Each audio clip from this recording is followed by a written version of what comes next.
Karena menurut gue orang yang kreatif tuh work from passions gitu ya. Jadi kalau definitely lah orang yang kreatif tuh pasti dia suka sama apa yang dia kerjakan. Dia suka, dia punya sedikit bakat, dia menikmati apa yang dia kerjakan. Makanya itu menjadi passionnya gitu kan. Kalau dia nggak menikmati sama sekali ya mending kerja aja di pekerjaan yang lain, tipe pekerjaan yang lain gitu.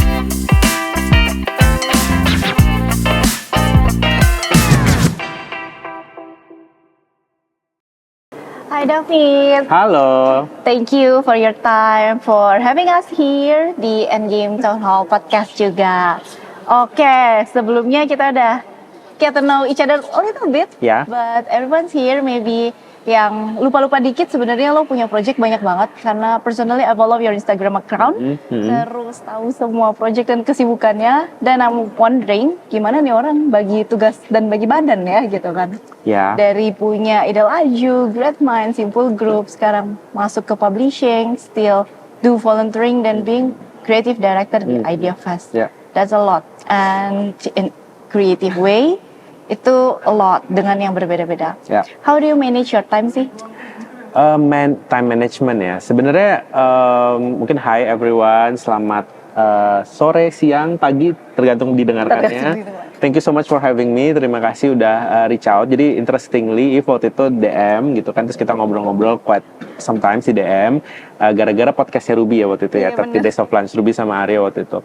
Dan sebenarnya di podcast itu pun aku udah bilang bahwa sebenarnya memang by default kayaknya saya agak chaotic lah gitu ya.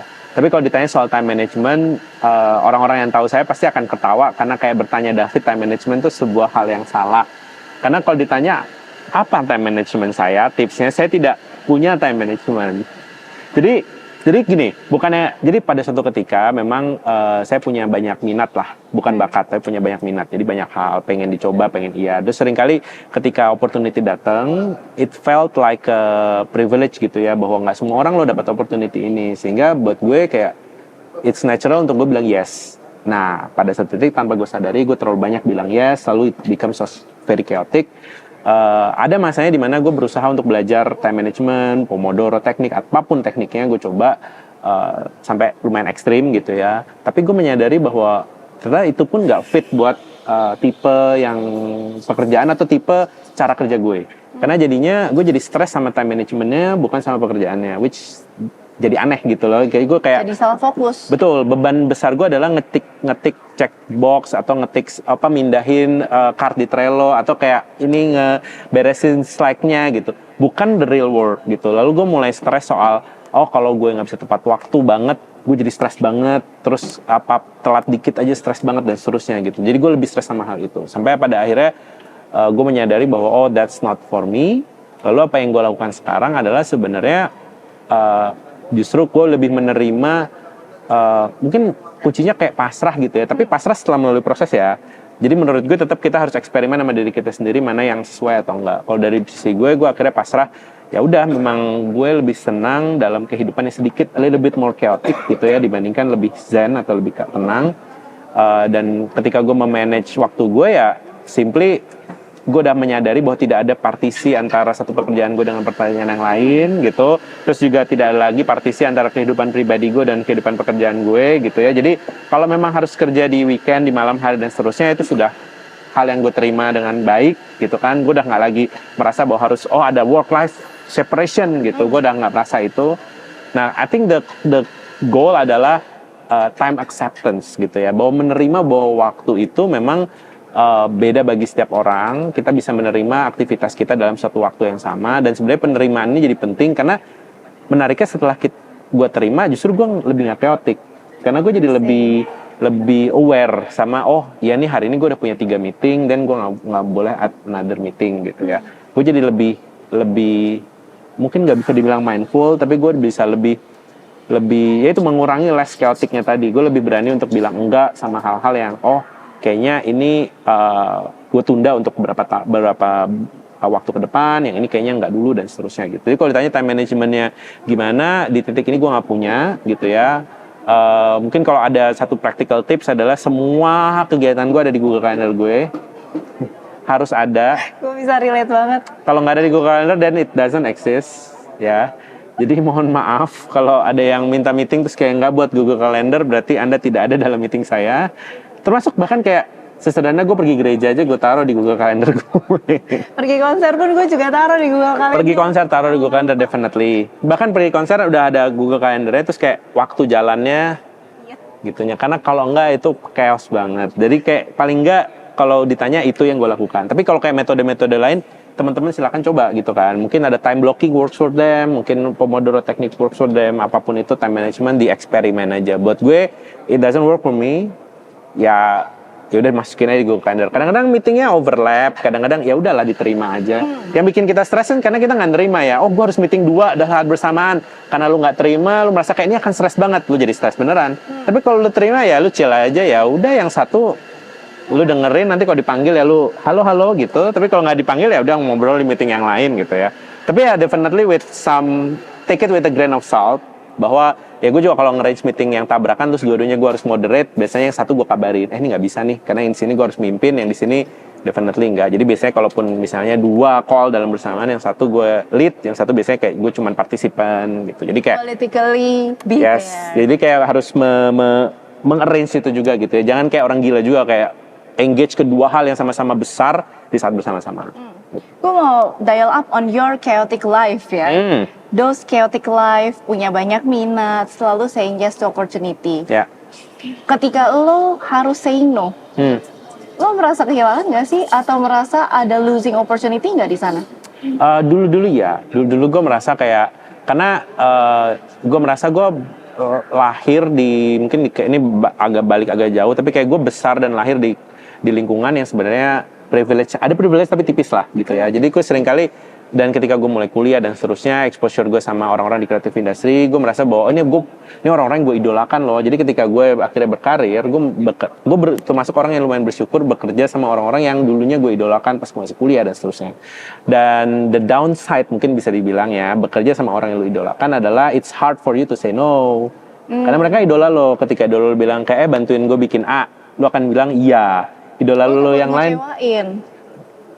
takut untuk bilang enggak, karena gue memang gue ngefans lagi sama kerjaan dia, gue pengen lagi kerja sama dia gitu, gue pengen lagi di project bareng sama dia gitu kan. Jadi lo akan say yes, dan even more say yes, ada pressure tambahan di mana juga lo juga nggak mau ngecewain. Jadi you try to work so hard untuk membuktikan diri lo terhadap idola lo ini gitu kan. Orang-orang yang mungkin dulu pas di kampus tuh lihat, pas di kampus ya ikut seminar kayak gini gitu ya, terus lo datang seminar, terus lo lihat mereka ada di panggung present, terus lo kayak wah ini keren banget, gue pengen kerja sama dia gitu.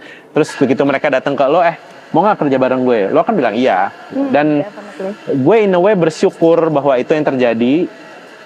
Tapi juga ya itu, ada hal-hal yang jadinya gue jadi tidak bisa bilang enggak gitu kan. Lalu gue belajar untuk ya ketika sekarang bilang tidak, kenyataannya gue udah melalui sebuah proses di mana iyanya itu udah mentok banget. Nah dan gue nggak suggest ini for everyone untuk mementokkan dirinya sampai sementok itu, karena ya ada dampak-dampaknya lah, dampak psikologisnya, dampak mental health juga. I had a very bad burnout. Kayaknya di 30 Days of Lunch gue juga udah bahas gitu kan. I had a very bad burnout. Ya kalau ditanya, mungkin ya gue nggak merasa diri gue successful at this point gitu ya. Tapi kalau lu melakukan banyak hal ya, bisa melakukan ini itu sebenarnya apa sih tipsnya ya? I must say, walaupun sekarang mungkin kayak gue udah lebih aware gitu ya. Tapi kalau gue looking back ya itu dibayar dengan kesehatan mental saya gitu ya. And actually ya, there's something yang lo touch dan quite important ketika ngomongin lo adalah praktisi kreatif, ya kan? Dan lo merasa burnout. While di kreatif harusnya burnout itu sesuatu yang kita jauhi atau kita hindari. So can you share a bit of experience how to navigate that atau prevent that happening for other people? Ya, mungkin gini ya, jeleknya, karena menurut gue orang yang kreatif tuh work from passions gitu ya. Jadi kalau definitely lah, orang yang kreatif tuh pasti dia suka sama apa yang dia kerjakan. Dia suka, dia punya sedikit bakat, dia menikmati apa yang dia kerjakan. Makanya itu menjadi passionnya gitu kan. Kalau dia nggak menikmati sama sekali, ya mending kerja aja di pekerjaan yang lain, tipe pekerjaan yang lain gitu. Jadi orang kreatif pasti punya itu. Dan orang-orang dengan passion ini seringkali memang rentan untuk menjadi burnout, karena seringkali mereka jadi tidak punya pemisah jelas antara oh ini pekerjaan, ini istirahat. Lalu ketika istirahat merasa bersalah, kenapa gue istirahat ya, teman-teman gue produktif, teman-teman gue bikin film, teman-teman gue nulis buku, teman-teman gue bikin bisnis baru, teman-teman gue berkarya gitu kan, teman-teman gue jadi pembicara, teman-teman gue bikin podcast dan seterusnya itu nggak ada habisnya gitu kan. Lalu kita pas rebahan kayak aduh gitu. Jadi pas rebahan nggak konsen, akhirnya mesti kerja. Nah di ujungnya ternyata fuelnya mungkin dari passion tadi ya, karena kita suka apa yang kita kerjakan. Nah orang-orang yang berpassion ini menyebabkan lu nggak kerasa bahwa lu sebenarnya sudah terbakar gitu. Jadi passion lu mungkin kalau kecil dia jadi api, jadi kayak api yang menghangatkan gitu. Begitu dia mulai grow, ya mungkin jadi tenaga yang cukup kuat gitu ya, kayak tenaga roket gitu ya. Lu bisa meledak dengan cepat kuat. Tapi kalau dia kegedean ya lu kebakaran lu jadi burnout. Jadi eksesif dan nggak punya Ya, limitasi. yes, lo akan berakhir menjadi apu. Ya, karena lu nggak merasa, oh ini gue sukai kok. Kalau gue sukai, ya udah nggak apa-apa. Kalaupun gue sengsara dikit nggak masalah, karena ini hal yang gue sukai.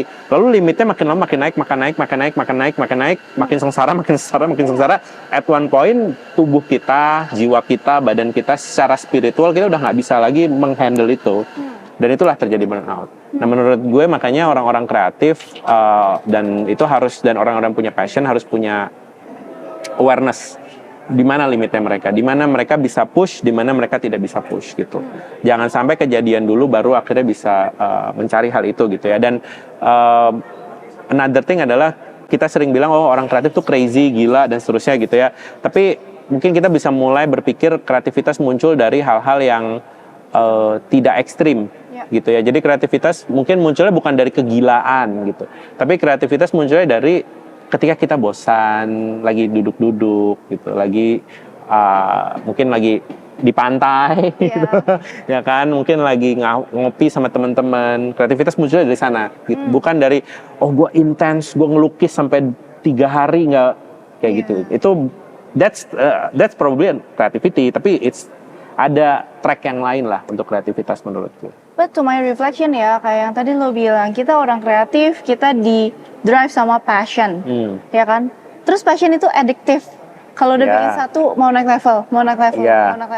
Sometimes we forget to rest, ya kan? Itu berarti masalah kreatif secara general kali ya, orang-orang gila. Tapi kalau ngomongin soal minat, bakat yang bisa ngedrive karya di industri kreatif ya. What do you perceive in today's talent? Menurut lo talent zaman sekarang tuh creative ready, future ready, atau apa sih? Apalagi dengan ada teknologi AI. Ya. Kalau gue ngelihatnya gini, maksudnya tadi kan gue bicara soal di dalam generasi gue, there is no limit. Gue nggak tahu, gue kayaknya milenial, gue pasti mungkin masih milenial. Oh, I think gue pikir Gen Z. Tapi, nah, karena gue milenial, the millennial generations tuh memang diajarin untuk give it all, ya kan? Kayak kita diajarin untuk kalau kerja ya mentok lah sebisanya. Tapi bahkan generasi sebelum kita lebih gila lagi gitu kan. Bisa ada apprenticeship di mana lu kerja, lu yang bayar malah gitu untuk bekerja, gitu kan? Karena lu mau jadi apprentice-nya seorang yang tokoh yang lebih hebat gitu. Nah itu ya mereka nggak mengenal itu, oh internship dibayar, itu mereka sama sekali tidak mengenal itu. Di generasi milenial kita juga bekerja udah sementok-mentoknya gitu kan. Pokoknya lu harus give kalau bisa extra mile berapa kali lipat lebih dari yang lu terima. In a way baik, tapi juga nggak 100% baik gitu. Jadi gue juga applauding teman-teman Gen Z yang mungkin bilang bahwa oh nggak dong, kalau lu ada extra mile dan there's an extra cost gitu kan. Itu juga gue pahami. Cuman memang kembali lagi ke personal development masing-masing. Dan ini kembali lagi ke tujuan dari masing-masing individu. Kalau kayak gue ketemu beberapa orang misalnya yang masih lebih muda, lalu mereka bilang bahwa oh ya kok aku pengen punya ini, pengen menjadi ini, pengen menjadi itu, pengen mengalami ini, mengalami itu. Kalau lu kebetulan BM, terus lu punya boundaries yang seketat itu, BM lu tidak akan terwujud dan tidak akan tercapai gitu kan. Nah tapi kalau memang oh saya mau hidup biasa-biasa saja ya, pakai aja boundaries banyak-banyak, nggak apa-apa gitu. That's a good enough life. Dan nggak apa-apa. Dan untuk menjadi seperti itu pun nggak apa-apa. Nah sekarang case-nya adalah ketika kita masuk ke dunia kerja. Talent zaman dulu memang nggak bisa dibandingkan. Orang zaman dulu there's no boundaries. Di generasi gue gue kerja weekend, gue kerja overtime, tidak ada uang lembur, tidak ada uang apa, ya kita terima-terima aja gitu. Berarti ada happiness juga di dalam sana. Bahkan kayak mungkin bukan happiness per se, tapi kayak yang gue cari waktu itu misalnya adalah ketika capacity gue merasa di expand gitu. Jadi oke, memang remunerasi ataupun mungkin compensationnya belum sampai, tapi capacity gue udah lebih luas gitu. Jadi at one point gue percaya bahwa si compensationnya akan mengikuti capacity yang gue punya. Jadi gue in a way menggunakan pekerjaan gue untuk mengexpand capacity gue secara pribadi. Nah ini yang mungkin agak jarang dipikirkan anak-anak zaman sekarang kalau gue bilang. Ada beberapa yang memang udah mikirin itu. Jadinya memang kelihatan juga kalau kita punya anak buah di kantor kan kelihatan juga yang kayak gitu progressingnya lebih cepat ya. Betul. Contohnya adalah dia di hire untuk sebagai desainer. Waktu dulu gue di hire sebagai desainer. Tiba-tiba gue dulu kerja di majalah, tapi gue pergi liputan. Apa urusannya desainer pergi liputan? Tapi gue mau belajar. Gue liputan, gue belajar nulis artikel gue dirilis di majalahnya gitu kan. Walaupun cuma kecil, cuma nulis 1 paragraf pertama kali. Apakah gue dibayar sebagai penulis? Tentu saja tidak, ya kan? Apakah ini ada di job desk gue? Tentu saja tidak. Apakah kerjaannya direvisi? Tentu direvisi. Apakah kalau salah diomelin? Ya salah diomelin gitu kan. Padahal udah bukan job desk gue, kok salah diomelin gitu kan. Resiko ditanggung. Tapi gue merasa bahwa itu expand yang gue butuhkan, expand yang gue inginkan supaya capacity gue bertambah. Dan di pekerjaan, itu bisa membantu kita untuk stepping up ke pekerjaan yang berikutnya. Dan ini mark to your point ketika bicara kreativitas, lalu kenapa talent mungkin tampak tidak ready gitu ya. Mungkin bukannya tidak ready, tapi kotak-kotak ini yang membuat kita tidak melihat boundaries secara kontekstual gitu. Kita melihat boundaries secara rigid gitu, bahwa A bukan sama B, B sama C. Ini juga seperti tadi pas gue belajar soal time management, gue juga kira gue ngelihat bahwa kalau gue jam 6 harus meditasi gitu misalnya ya. Terus kalau gue nggak meditasi gue stres. Ya gimana, kadang-kadang kerjaan juga mulai jam 6 gitu kan. Karena ada flight pagi, masa gue meditasi dulu ya gue ketinggalan flight gitu misalnya. Ini kan fleksibilitas ya, masa gue ketinggalan meditasi terus seharian mood gue buruk gitu. Terus hal yang harusnya positif jadi hal yang negatif karena ada semacam kita terjebak sama framework, terjebak sama boundaries yang kita buat. Ya sebenarnya bukan. Dan lu jadi kayak bikin box untuk diri lu sendiri. Iya, jadi lu kan hanya terkungkung dalam box itu doang gitu ya. Nah, caranya untuk lu bisa keluar dari box itu ya lu harus aware sama boxnya apa, lalu kayak gue mau expand kemana, dan gunakan pekerjaan untuk hal-hal kayak gitu. Oke, ini bos gue nggak bayar, tapi gue akan pastikan ini akan jadi expand gue ke hal yang baru. Jadi mungkin di pekerjaan berikutnya bisa bergeser. Karena di kasus gue, di satu titik gue jadi editor. Jadi tadinya art director, terus satu titik gue jadi editor majalahnya. Ya sebelumnya gue mana ngerti sih nulis gitu kan, desainer mana ngerti nulis gitu ya. Iya. Akhirnya gue nulis, bahkan liputan, bahkan jadi editornya gitu. Jadi pemimpin dari media tersebut. Dan sekarang pun di Greatman gue juga jadi pemimpin dari medianya gitu. Jadi, nah change-nya adalah mulai dari tadi dengan tidak terlalu perhitungan di hal-hal yang kita tahu kita mau nyoba.